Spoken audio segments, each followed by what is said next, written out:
नमस्कार साथियों, बिहार पीसीएस में बम्पर वैकेंसी आई हैं। बिहार पीसीएस में 1957 वैकेंसी आई हैं। मतलब एसडीएम बनने का बड़ा सुनहरा मौका आपके सामने आ चुका है। आवेदन की अगर हम बात करें तो इसका आवेदन जो भरा जाएगा वो 28 सितंबर 2024 से भरा जाएगा। इसकी अंतिम तिथि जो रहेगी वो आपकी 18 अक्टूबर 2024 रहेगी और इसी तारीख को आपको फीस भी जमा करनी है अपनी। दूसरी बात अगर हम करते हैं फीस की, अगर हम बात करें तो फीस में इसमें सामान्य वर्ग, ओबीसी और अन्य राज्य के जो उम्मीदवार होते हैं उनको जो फीस जमा करनी है वो मात्र 600 रुपए जमा करनी है। जबकि एससी, एसटी और पीएच उम्मीदवार जो होंगे, जो बिहार राज्य के होंगे, उनको 150 रुपए। जबकि महिला उम्मीदवार के लिए जो बिहार की निवासी होनी चाहिए उनको 150 रुपए जमा करने होंगे। इसका मतलब बिहार के अतिरिक्त अगर अन्य राज्य की कोई भी महिला फार्म भरती है तो आपको 600 रुपए जमा करने होंगे। बात आती है आगे, अगर हम बात करते हैं आयु सीमा की, अगर हम बात करते हैं तो न्यूनतम आयु जो है वो कम से कम 20, 21 या 22 वर्ष होनी चाहिए और ये पोस्ट के अनुसार होंगी। इसकी बात मैं अगली वीडियो में आपको बताऊंगा डिटेल से कि पोस्ट किस किस तरीके से डिसाइड की गई है उम्र के आधार पर।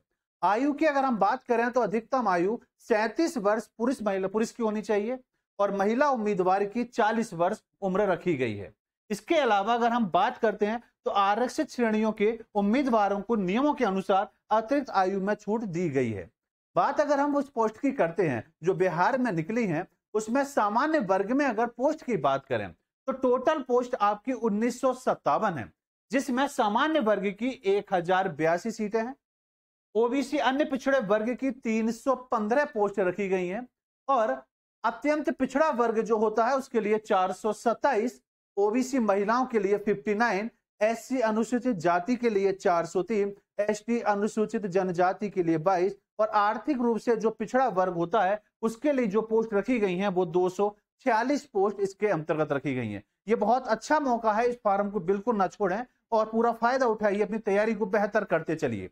बात अगर हम करते हैं तो बात आती है पात्रता की कि इस फॉर्म को कौन भर सकता है, क्या योग्यता होनी चाहिए।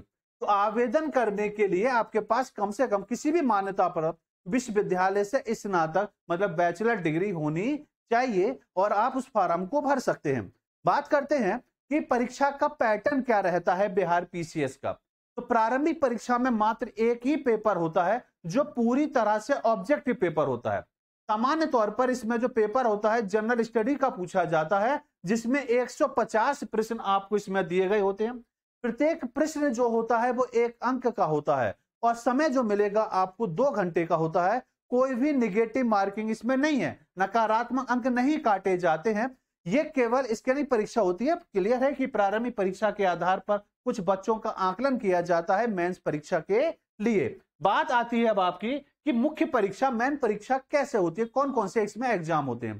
तो मुख्य परीक्षा की अगर हम बात करें तो इसमें 4 पेपर होते हैं, जिसमें पहला जनरल हिंदी का होता है जो 100 नंबर का होता है। ये पेपर केवल क्वालिफाई पेपर होता है, कुछ परसेंट मार्क्स इसमें आपको लाने होते हैं, जिसके बाद आपके अगले पेपर की कॉपी आपकी चेक की जाती है। दूसरी बात करते हैं सामान्य अध्ययन की, जो पेपर आपका 300 अंक का होता है। इसमें भारतीय इतिहास, भारतीय राजनीति, भूगोल, अर्थव्यवस्था और समसामयिक घटनाओं को मूल तौर पर इसमें शामिल किया जाता है। थर्ड पेपर की अगर हम बात करते हैं तो यह भी सामान्य अध्ययन का ही पेपर होता है। यह भी पेपर आपका 300 अंक का होता है, जिसमें आपको विज्ञान, प्रौद्योगिकी, पर्यावरण का अध्ययन और सामान्य मानसिक योग्यता के प्रश्न यहां पर आपसे पूछे जाते हैं।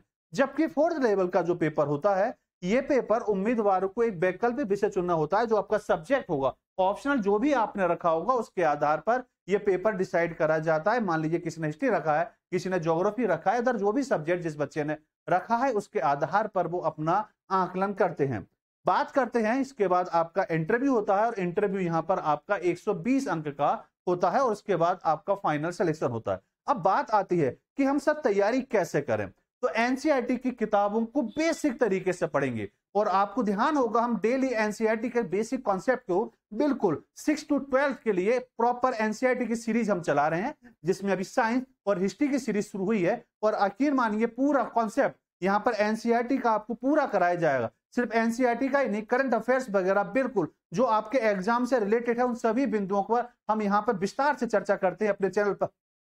करंट अफेयर से रिलेटेड प्रश्न, पिछले 6 महीने का कम से कम आपको समाचार पत्र और मानसिक पात्रता से रिलेटेड जो भी प्रश्न बनते हैं उनकी जानकारी होनी चाहिए। चैनल के साथ जुड़े रहेंगे तो आपको पूरे पिछले 6 महीने का, और मेन बात करी जाए एनसीईआरटी बिल्कुल बेसिक से यहां पर आपको पढ़ाई जा रही है। पिछले साल के प्रश्न पत्र लगाने चाहिए जिससे आपका आकलन कर पाएंगे कि एग्जाम का पैटर्न क्या है। साप्ताहिक मासिक मॉक टेस्ट भाग लें ताकि आप अपनी परीक्षा को माप सकें।